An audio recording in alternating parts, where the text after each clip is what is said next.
നമസ്കാരം. മലയാളി വാർത്തയിലേക്ക് സ്വാഗതം. ഹമാസ് ബന്ദികളാക്കിയ ഇസ്രായേൽ തടവുകാരെ മോചിപ്പിക്കാൻ ഇടപെടൽ നടത്തണമെന്നാവശ്യപ്പെട്ട് ഇസ്രായേൽ പ്രധാനമന്ത്രി ബെഞ്ചമിൻ നെതന്യാഹുവിന്റെ വസതിയിലേക്ക് തടവുകാരുടെ കുടുംബാംഗങ്ങളുടെയും പ്രതിഷേധം. തടവുകാരെ മോചിപ്പിക്കാൻ ശക്തമായ ഇടപെടലുകൾ നടത്തണമെന്ന് വലതുപക്ഷ മന്ത്രിസഭയോട് പ്രതിഷേധക്കാർ ആവശ്യപ്പെട്ടു. ഇസ്രായേൽ ഫലസ്തീന് നടത്തുന്ന യുദ്ധം 4ാം മാസവും തുടരുമ്പോഴാണ് ഇസ്രായേലി തടവുകാരുടെ കുടുംബങ്ങളുടെ പ്രതിഷേധം ശക്തമാകുന്നത്. കുടുംബങ്ങളെ പ്രതിനിധീകരിക്കുന്ന 100-ലധികം തടവുകാരുടെ കുടുംബങ്ങൾ പ്രതിഷേധത്തിൽ പങ്കെടുത്തു. ഇസ്രായേൽ പ്രധാനമന്ത്രിയുടെ വസതിയിലേക്കാണ് സമരം നടത്തിയത്. തടവുകാരെ മോചിപ്പിക്കാനായുള്ള ഇസ്രായേലി സർക്കാരിന്റെ ഇടപെടലുകളെ അവർ ചോദ്യം ചെയ്യുകയും ചെയ്തു. ഗസയിൽ ഇസ്രായേൽ നടത്തുന്ന യുദ്ധം തടവുകാരുടെ ജീവിതത്തെ കൂടുതൽ അപകടത്തിലാക്കുമെന്ന് തങ്ങൾ ഭയപ്പെടുന്നതായാണ് അവർ പറയുന്നത്. ആദ്യത്തെ 115 ദിവസം ഞങ്ങൾ യാചിച്ചു. ഇപ്പോൾ അവരെ മോചിപ്പിക്കുന്നതിനായി ശക്തമായ നടപടികൾ സ്വീകരിക്കാൻ ഞങ്ങൾ ആവശ്യപ്പെടുകയാണ്.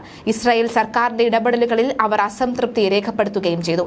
ഇസ്രായേൽ മുൻ ചീഫ് ഓഫ് ജനറൽ സ്റ്റാഫ് ഗാഡി ഐസൻകോട്ടും യുദ്ധം നിർത്തുന്നത് മാത്രമാണ് തടവുകാരെ മോചിപ്പിക്കാനുള്ള ഏക വഴിയെന്ന് അഭിപ്രായപ്പെട്ടു.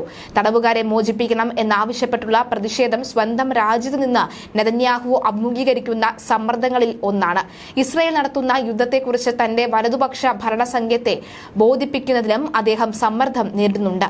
ഹമാസിനെതിരെ പൂർണ്ണമായി വിജയം കൈവരിക്കുമെന്ന് പറഞ്ഞെങ്കിലും എങ്ങനെ വിജയിക്കുമെന്ന് അദ്ദേഹം വ്യക്തമാക്കിയിട്ടില്ല. ഹമാസിനെ ഇല്ലാതെയാക്കിയാൽ മാത്രമേ തടവുകാരുടെ മോചനം സാധ്യമാവുകയുള്ളൂ എന്നാണ് അദ്ദേഹം തറപ്പിച്ചു പറയുന്നത്.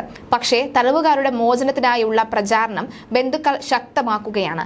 ഫലസ്തീനികൾക്കെതിരായി ഇസ്രായേൽ ഭരണകൂടം നടത്തുന്ന അതിക്രമങ്ങൾ മറുപടി എന്നോണം അധിനിവേശ രാജ്യത്തിനെതിരെ ഹമാസ് നടത്തിയ പ്രത്യാക്രമണത്തിന് ശേഷമാണ് ഒക്ടോബർ 7 മുതൽ ഇസ്രായേൽ ഭരണകൂടം യുദ്ധം ആരംഭിച്ചത്. ഇസ്രായേൽ തടവിലാക്കിയ 240 ഫലസ്തീൻ പൗരന്മാരെയും ഗാസയിൽ 81 ഇസ്രായേൽ പൗരന്മാരും 24 വിദേശികളും ഉൾപ്പെടെയുള്ള 105 യുദ്ധ തടവുകാരെയും നേരത്തെ മോചിപ്പിച്ചിരുന്നു. ഗസയിൽ ഇപ്പോഴും തങ്ങളുടെ 137 പൗരന്മാർ തടവിലുണ്ടെന്ന് ഇസ്രായേൽ വിശ്വസിക്കുന്നു. അതേസമയം ഇസ്രായേലി ജയിലുകളിൽ 7000 ഫലസ്തീനികൾ കുറ്റം ചുമത്താതെ തടവിൽ കഴിയുന്നുണ്ട് എന്ന് കരുതപ്പെടുന്നവരും അധികമാണ്.